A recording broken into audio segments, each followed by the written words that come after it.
लाडक्या बहिणींनो, या महिन्याचा तुमचा हप्ता अजून खात्यात आला नाही.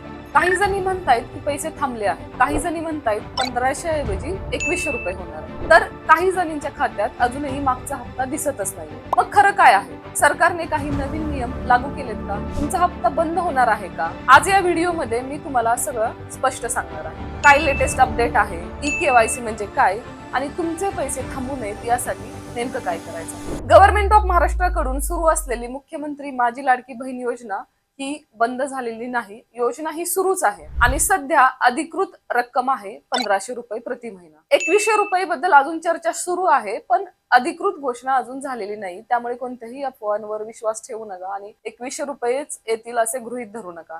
जर खरंच असं असेल तर त्याची माहिती मी तुम्हाला देईल. सुरुवातीचे हप्ते नियमितपणे जमा झाले. काही वेळा सणासुदीच्या काळात 2 हप्ते एकत्रही जमा झाले. काही महिलांच्या खात्यात उशिरा आले, पण योजना मात्र थांबलेली नाहीये. मात्र अलीकडे काही जणी सांगत आहेत की त्यांचं स्टेटस पेंडिंग दाखवत आहे, पैसे खात्यात दिसत नाहीत, बँकेत चौकशी केली तरी माहिती नाहीये. याचं मुख्य कारण काय आहे? पडताळणी प्रक्रिया. पूर्वी आपण एखाद्या योजनेसाठी आधार कार्ड, फोटो, सही देत होतोच ना, तेच आता सरकार ऑनलाईन पद्धतीने पडताळते. त्यालाच म्हणतात ई-केवायसी.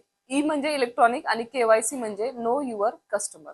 म्हणजेच तुमची ओळख खात्री करून घेणे. सरकारला खात्री करायची असते की हीच खरी लाभार्थी महिला आहे का, आधार आणि बँक खाते योग्य आहे का, एकाच व्यक्तीला दोनदा तर पैसे जात नाही ना. फक्त आधार कार्ड असणं पुरेसे नाही. कोणीतरी मला म्हणत होतं की माझ्याकडे तर आधार कार्ड आहे, पण मग अजून काय हवंय?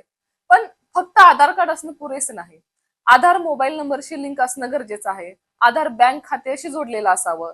नाव, जन्मतारीख दोन्हीकडे सारखीच असायला पाहिजे. डीबीटी डायरेक्ट बेनिफिट ट्रान्सफर सक्रिय असावा. जर यात फरक असेल तर सिस्टम हप्ता थांबवू शकतो. आता ई-केवायसी कसं करायचं? अधिकृत पोर्टलवर जा, वेबसाईटवर त्यांच्या ladkibhin.maharashtra.gov.in. तुमचा मोबाईल नंबर किंवा अर्ज क्रमांक टाका, आधार नंबर भरा, तुमच्या मोबाईलला ओटीपी येईल तो टाका. एकदा माहिती पूर्णपणे तपासून घ्या, तिथे चेक बॉक्सला क्लिक करा. ई-केवायसी साठी तुम्हाला युट्यूबवर खूप सगळे व्हिडिओ अवेलेबल आहेत, तुम्ही ते एकदा नीट बघून अप्लाय करू शकतात. ऑफलाईन पद्धत आहे, ज्या आपल्या गावाकडच्या महिला आहेत त्यांच्यासाठी तुम्ही डायरेक्ट जवळचे जे सेवा केंद्र आहे त्याच्यामध्ये जा, आधार कार्ड, बँक पासबुक मोबाईल सोबत घेऊन जा, सांगा की लाडकी बहीण योजनेसाठी ई-केवायसी करायचे आहे. ते 5 ते 10 मिनिटात तुमची प्रक्रिया पूर्ण. आता तुम्ही म्हणाल की आम्ही आधीच एकदा ई-केवायसी केली होती, मग पुन्हा का? सोप्या शब्दात सांगते, जर तुमचा हप्ता नियमित येत आहे, स्टेटस अप्रूव्ड आहे, आधार किंवा बँक मध्ये काही बदल नाही, तर पुन्हा करण्याची गरज नाही.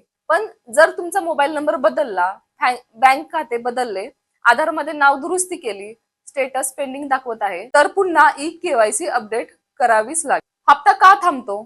बहुतेक वेळा योजना बंद होत नाही, पण कागदपत्र पडताळणी पूर्ण नसल्यामुळे हप्ता थांबतो. पण म्हणून तुम्ही घाबरू नका. फक्त तुमच्या कागदपत्राची तुम्ही तपासणी करून घ्या. आणि सगळ्यात महत्वाचा प्रश्न की पुढचा हप्ता कधी येणार? ज्या महिलांना अजूनही या महिन्याचे पैसे आलेले नाहीत, तर ते पैसे कधी येणार? जर तुमचं ई-केवायसी पूर्ण असेल, बँक खाते योग्य असेल आणि अर्ज पात्र असेल, तर हप्ता मिळतच राहील. लाडक्या बहिणींनो, आपण शेतात कष्ट करतो, घर सांभाळतो, मुलांचं भविष्य घडवतो, मग 5 मिनिट काढून आपण आपली कागदपत्र व्यवस्थित ठेवणं ही सुद्धा आपली जबाबदारीच आहे. अफवांवर विश्वास ठेवू नका. कोणीतरी मेसेज पाठवला म्हणून घाबरू नका. आजच तुमची ई-केवायसी तपासा आणि हा व्हिडिओ जास्तीत जास्त महिलांपर्यंत शेअर करा, जेणेकरून कोणाचाही हप्ता थांबणार. मी अश्विनी, भेटू पुन्हा एक नवीन अपडेटसह.